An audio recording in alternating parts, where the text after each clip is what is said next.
السلام علیکم، میرا نام ہے نازیہ اور آج میں ریئیکٹ کرنے والی ہوں مولانا مفتی سلمان اظہری کے بیان پر، جس کا ٹاپک ہے انسان کے لیے بہترین پناہ کیا ہے۔ تو چلیے گا اس ویڈیو اسٹارٹ کرتے ہیں اور ویڈیو میں اینڈ تک ضرور بنے رہیے گا۔ فاعوذ باللہ من الشیطان الرجیم، بسم اللہ الرحمن الرحیم۔ قل اعوذ برب الناس ملک الناس الہ الناس من شر الوسواس الخناس الذی یوسوس فی صدور الناس من الجنۃ والناس۔ صدق اللہ مولانا العظیم۔ بارگاہ رسالت معاذ صلی اللہ علیہ وسلم میں درود پاک کا ہدیہ پیش کریں۔ اللہم صلی علی سیدنا و مولانا محمد معدن الجود والکرم وآلہ واصحابہ الکرام وابنہ الکریم وبارک وسلم صلاۃ دائمۃ سرمدا ابدا۔ میں معذرت چاہتا ہوں پیر طریقت رہبر شریعت حضرت قاری اسلام اللہ صاحب قبلہ ادام اللہ اقبالہ کی تقریر کے درمیان میں نے خلل اندازی کی۔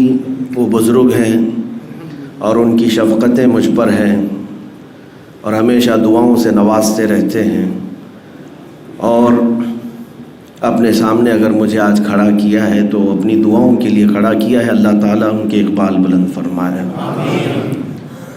میرے عزیزو، ویسے میں کافی دنوں کے بعد آیا اور کافی تاخیر سے بھی آیا۔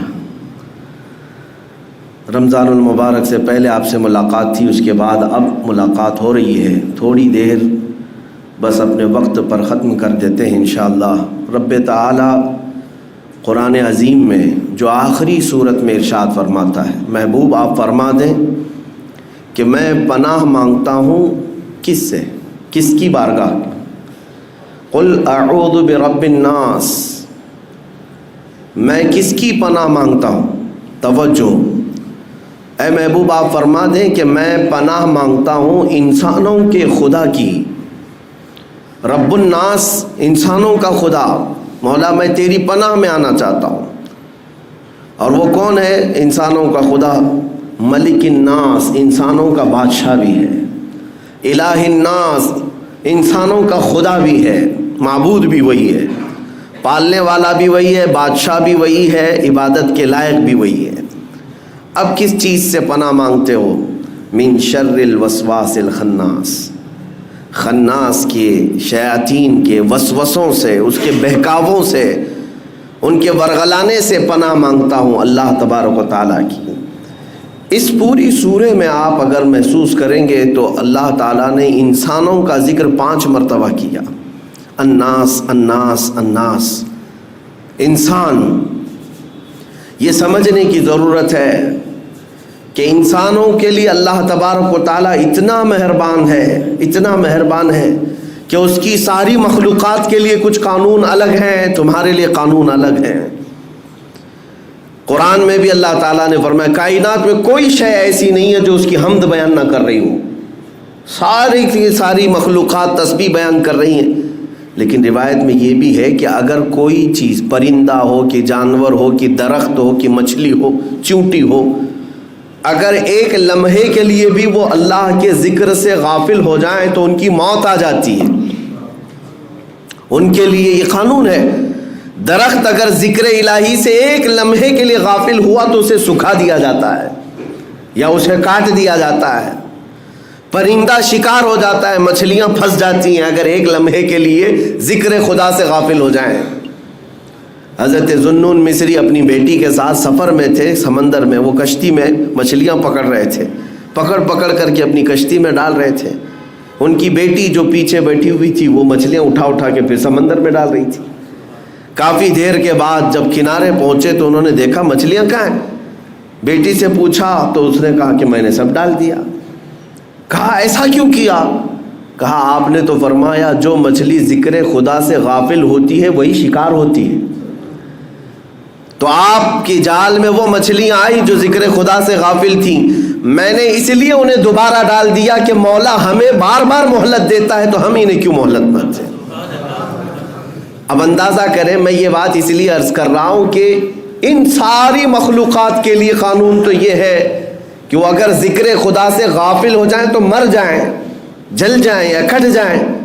لیکن اے انسانوں، ہمارا حال یہ ہے کہ اس خدا سے غافل رہنے والے کو بھی وہ کھلا رہا ہے، عبادت کرنے والے کو بھی کھلا رہا ہے. گناہ کر کے بھی انسان جی رہا ہے، نیکیاں کر کے بھی جی رہا ہے. یہ اس کی مہربانی اور رحمت ہے انسانوں پر خاص. ابراہیم علیہ السلام کی عادت تھی کہ وہ بغیر مہمان کے کھانا نہیں کھاتے تھے. بغیر مہمان کے ان کے ہاں دسترخوان ہی نہیں بچھتا تھا. ایک بار 2 دن ہو گئے کوئی مہمان نہیں آیا، آپ بھی کھانا نہیں کھائے. تیسرے دن راستے میں ایک ادھیڑ عمر کا کوئی شخص ملا، مسافر تھا. ابراہیم علیہ السلام نے اس سے ریکویسٹ کی کہ میرے گھر آج مہمان بن جا. وہ کیسے لوگ تھے کہ زبردستی اپنے گھر مہمان بلاتے تھے. مہمان نوازی میں پوری دنیا میں سب سے زیادہ مشہور ابراہیم علیہ السلام کی ذات تھی. تو وہ شخص آیا، ابراہیم علیہ السلام نے دسترخوان بچھائے اور کھانے رکھے. کہا اللہ کا نام لو اور شروع کرو. تو آنے والے نے کہا میں اللہ کو نہیں جانتا اور نہ ہی میں مانتا ہوں، میں اللہ کا نام لینے والا نہیں ہوں. تو ابراہیم علیہ السلام نے دسترخوان کھینچ لیا اور کہا اٹھ کر جا تو چل، اس لیے کہ میرے گھر کا ہر لقمہ اللہ کے نام سے ہی جائے گا. دسترخوان کھینچ لیا، وہ شخص چلا گیا. رب تبارک و تعالیٰ کی طرف سے وحی آئی، ابراہیم آج تمہارے دسترخوان پر اس نے میرا نام نہیں لیا، تم نے دسترخوان کھینچ لیا. پچھلے 50 سال سے وہ میرا نام نہیں لیتا، میں ہر وقت اسے کھلا رہا ہوں. انسانوں کا خدا اور ہے، یعنی انسانوں کے خدا جس کو ہم اس طور پر تصور نہ کریں کہ وہ سخت قسم کا ہمیشہ تمہارے لیے عذاب ہی لے کر بیٹھا ہے. نہیں میرے عزیزو، وسعت رحمتی کل شیء. قرآن کہتا ہے، اللہ فرماتا ہے میری رحمت نے ہر چیز کو گھیرے میں لے لیا ہے. اگر وہ ہم پر رحم نہ کر رہا ہوتا تو پھر ہمارے ہر گناہ پر آج پکڑ کر رہا ہوتا، ہر ایک گناہ کے بدلے ایک ایک نعمت چھین لیتا ہم سے. لیکن ایسا نہیں ہوا ہے. عدل تو یہی ہے، انصاف تو یہی ہے کہ اس کی زمین ہے، اس کا آسمان ہے، اس کی ہوا ہے، اس کی کائنات ہے، اور اسی کی کائنات میں رہ کر بندہ جب اسی کی نافرمانی کر رہا ہے تو پھر انصاف تو یہ چاہتا ہے کہ نافرمانی کرنے والے کی پکڑ کی جائے. اگر تم ایک نماز نہیں پڑھے تو ناک کاٹ دی جائے گی، دوسری نہیں پڑھو گے تو دانت توڑ دیے جائیں گے، تیسری نہیں پڑھو گے تو ہاتھ توڑ دیے جائیں گے. کیا ایسا ہو رہا ہے؟ نہیں ہوتا. تو رب تبارک و تعالی ہم بندوں پر عدل نہیں بلکہ فضل فرما رہا ہے، فضل فرما رہا ہے. 2 باتیں عرض کر کے میں اپنی بات کو سمیٹ لیتا ہوں. میرے عزیزو، اللہ تبارک و تعالیٰ اپنے بندوں پر کس قدر مہربان ہوتا ہے. اسی لیے اس سورہ میں اللہ تعالیٰ نے اپنے حبیب سے فرمایا کہ اے محبوب آپ فرما دیں کہ پناہ مانگنا ہے تو رب الناس کی پناہ مانگو، انسانوں کے خدا کی پناہ مانگو. اس سے بہتر پناہ تمہیں مل ہی نہیں سکتی. اس سے بہتر پناہ کہاں ہے؟ ایک بار رسول کریم صلی اللہ تعالیٰ علیہ وسلم مسجد نبوی شریف میں بیٹھے، اپنے گھر سے تاخیر سے آئے اور بیٹھے بیٹھے اکیلے میں ہنسنے لگ گئے، مسکرانے لگ گئے. صحابہ نے پوچھا تھوڑی دیر کے بعد کہ اے اللہ کے نبی آپ کو کس چیز نے ہنسایا؟ کون سی چیز ہے جس کو دیکھ کر کے آپ مسکرا پڑے؟ وہ رہتے ہیں اس خاکدان گیتی پر لیکن جلوے دیکھتے ہیں پورے عالم کائنات کے. وہ ہر چیز ان کی نظروں کے سامنے ہے. حضور اکرم صلی اللہ علیہ وسلم نے فرمایا اللہ تبارک و تعالیٰ نے مجھ سے کہا اے محبوب کیا تم میرے بندوں کے درمیان ہونے والا فیصلہ دیکھنا چاہتے ہو؟ تو میں نے کہا ہاں مولا دکھا تیرا فیصلہ کیسے ہے. تو رب تبارک و تعالیٰ اپنے بندوں کے درمیان جو فیصلہ کر رہا تھا وہی بات میں دیکھ رہا تھا. صحابہ نے پوچھا کیا فیصلہ ہے؟ کہا ایک بندہ اٹھایا گیا اور اللہ تبارک و تعالیٰ کی بارگاہ میں جب پیش ہوا تو اس نے مقدمہ کر دیا، اللہ کی بارگاہ میں دعویٰ کیا کہ مولا فلاں آدمی کے اوپر میرا قرضہ باقی تھا، فلاں آدمی کے اوپر میرا حق باقی ہے، اس نے پیسے میرے لیے تھے، فلاں چیز لیا تھا لیکن دیا نہیں مجھ کو، مجھے آج حق چاہیے. رب تبارک و تعالیٰ اس بندے کو بھی اٹھاتا ہے جس نے اس کا حق مارا تھا. وہ بھی اٹھا، وہ نیک آدمی تھا لیکن کچھ اس کے پاس رہ گئی تھی اس کی چیز. تو اب یہ مطالبہ کرنے والا شخص اللہ سے کہتا ہے مجھے حق دلا دے میرا. رب تعالیٰ فرماتا ہے یہاں تجھے کیا چاہیے؟ پیسے تو ملیں گے نہیں، موت کے بعد نہ پیسے ہیں نہ چیک ہے نہ ٹرانسفر ہے، کچھ نہیں ہے. کیا ہے؟ یہ بندہ کہتا ہے مولا اس کی نیکیاں مجھے چاہیے، اس کی نیکیاں مجھے چاہیے. تو رب تبارک و تعالیٰ انصاف فرماتا ہے، اس بندے کی ساری نیکیاں اٹھا کر کے اس کو دے دی جاتی ہیں. فرشتے ساری نیکیاں منتقل کرتے جا، اس لیے کہ حق ابھی ادا نہیں ہو رہا ہے. اب یہ مطالبہ کرنے والا جو شخص تھا پھر کہتا ہے اے رب ذوالجلال میرا حق تو پورا نہیں ہوا، تو عدل کرنے والا انصاف کرنے والا بادشاہ ہے، مجھے اور حق چاہیے اس بندے سے، اس نے میرا حق لیا ہے دنیا میں. تو رب تعالیٰ فرماتا ہے اب اور کیا چاہیے، اس کی ساری نیکیاں ختم ہو گئی. یہ بندہ کہتا ہے مولا میرے گناہ اٹھا کر اس پر ڈال دے.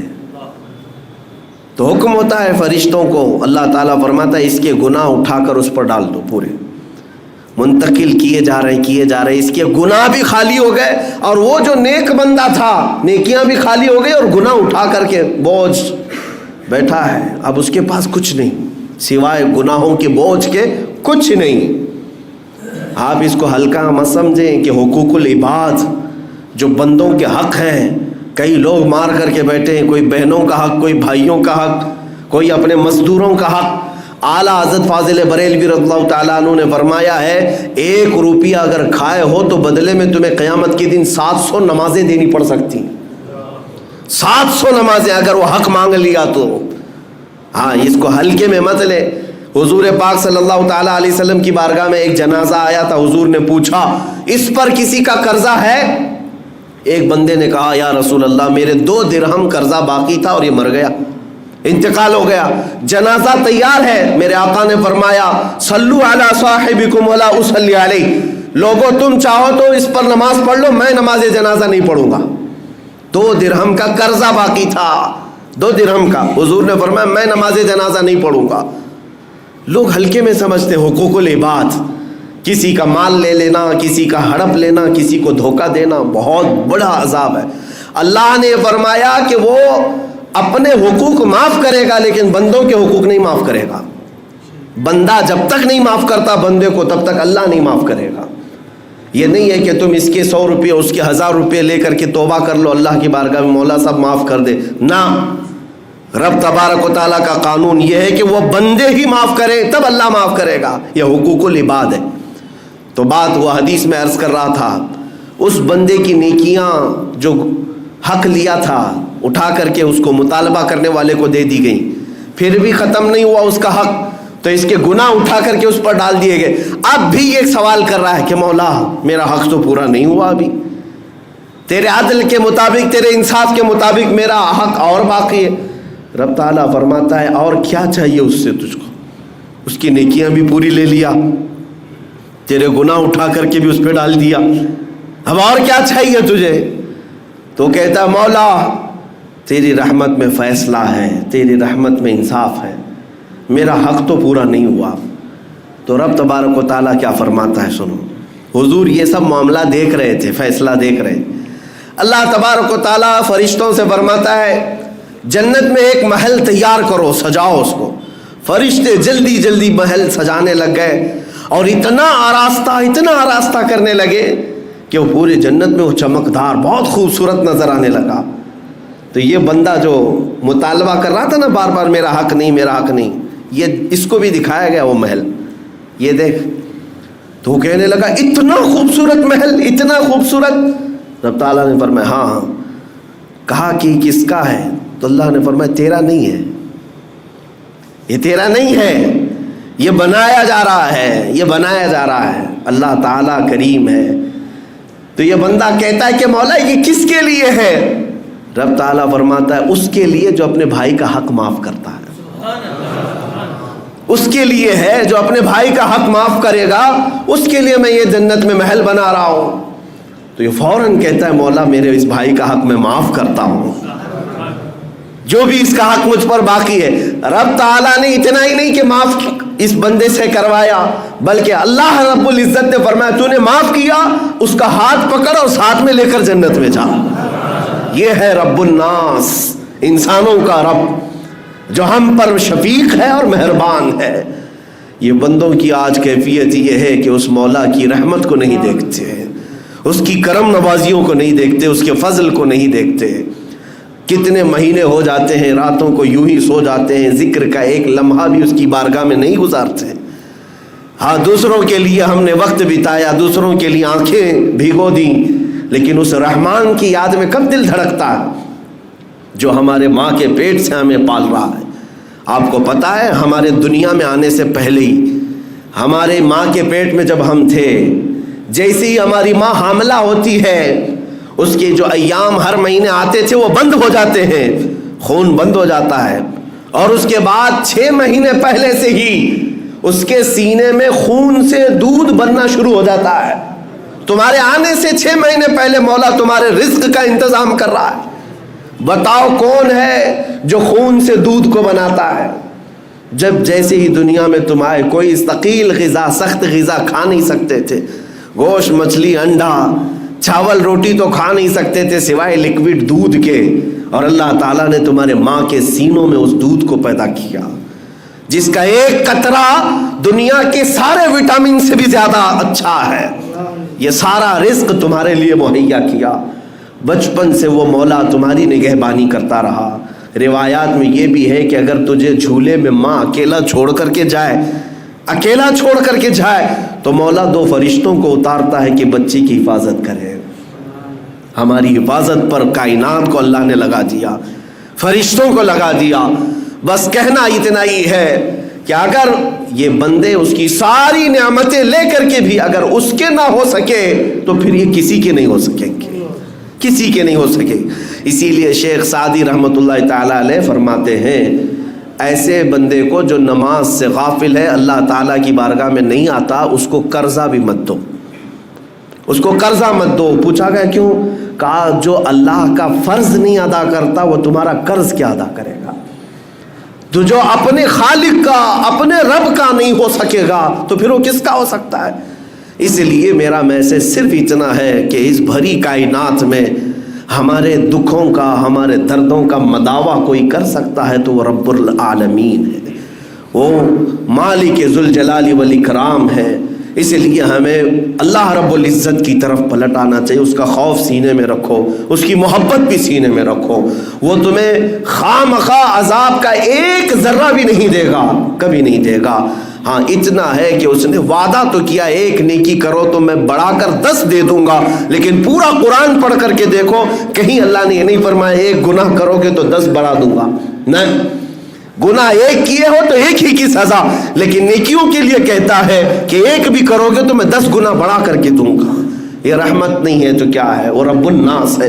مولا کریم اپنی رحمت میں ہمیں جگہ عطا فرمائے. رب ذوالجلال ہم سب کو تیری جوار رحمت میں ہمیشہ رکھ, اور اپنی حفاظت سے ایک آن کے لیے بھی مولا ہمیں باہر نہ نکال. مولا ہماری موت آئے تو تجھ پر ایمان لاتے ہوئے موت آئے, اور تیری بارگاہ میں سرخروئی کے ساتھ ہمیں اٹھایا جائے. وآخر دعوانا الحمدللہ رب العالمین.